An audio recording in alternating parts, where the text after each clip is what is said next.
আমি আমার সংক্ষিপ্ত আলোচনা এখানেই শেষ করছি। ইনকলাব জিন্দাবাদ। দাবি দিবস থেকে পুরনো পেনশন স্কিম ত্রিপুরা রাজ্যে চালু করতে হবে সংগঠিত করেছে এবং আগামী দিনেও আমাদের কর্মচারী স্বার্থ সংক্রান্ত অন্তর পে রিভিশনের মাধ্যমে এই রাজ্যের শিক্ষক কর্মচারীদের বেতন আমরা ত্রিপুরা কর্মচারী সমন্বয় কমিটি এসবি রোড আমাদের 10 দফা দাবিতে সারা ভারতবর্ষের কর্মসূচির অঙ্গ হিসাবে আমাদের all India state government employees federation আহ্বান করেছে।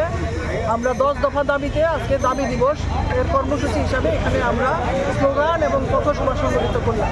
এই 10 দফা দাবিগুলির মধ্যে রয়েছে আমাদের অনিয়মিত কর্মচারীদের নিয়মিত করা, আমাদের চুক্তিভিত্তিক আউটসোর্সিং যারা কর্মচারী আছে, দৈনিক হাজিরা যারা আছে তাদের কোনো নিরাপত্তা নেই, এইভাবে নিয়োগ বন্ধ করা এবং শূন্য পদ প্রায় 50,000-এর মতো শূন্য পদ রাজ্যে আছে। এই শূন্য পদগুলির মধ্যে রেগুলার পে স্কেলের ভিত্তিতে সেখানে নিয়োগ করা, পিএফআরডিএ অ্যাক্ট যেটা সেটাকে বাতিল করা, এনপিএস এবং ইউপিএস নতুন করে যেটা সেন্ট্রাল গভর্নমেন্ট করেছে ইউনিফাইড পেনশন স্কিম বলা হচ্ছে, এটা নাকি খুবই ভালো। আসলে এনপিএসেরই একটা ডুপ্লিকেট কপি হচ্ছে ইউনিফাইড পেনশন স্কিম। এগুলিকে সেখানে বাতিল করা করে পুরনো যে বিধিবদ্ধ পেনশন সিস্টেম সেখানে ফিরিয়ে আনা। জাতীয় শিক্ষানীতি 2020, বিদ্যুৎ বিল 2025 সাংঘাতিকভাবে জনগণের ওপর একটা সর্বনাশা আক্রমণ নামিয়ে এনেছে, এগুলিকে বাতিল করা। টেট শিক্ষক যারা টেট আইন চালু হওয়ার আগে 2010-এর আগে যারা চাকরিতে নিয়োগ হয়েছেন তাদের নাকি বাধ্যতামূলক টেট পরীক্ষা দিতে হবে।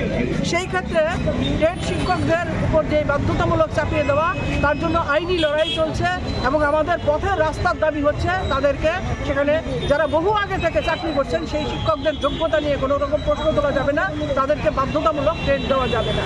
আমাদের সংবিধানের যে ধর্মনিরপেক্ষতার চরিত্র সেটাকে সেখানে আমরা বিভিন্ন জায়গায় রবীন্দ্রনাথকে বাদ দিয়ে, বঙ্কিমকে বাদ দিয়ে বিভিন্নভাবে যে ইতিহাস বিকৃত করে যে একটা শিক্ষা করে নতুন প্রজন্মকে ধ্বংস করবার যে চেষ্টা চলছে, এইগুলিকে আমরা প্রতিবাদ জানাচ্ছি এই দাবি দিবসের মাধ্যমে। ইত্যাদি দাবি নিয়েই আমাদের 10 দফা দাবিতে আমাদের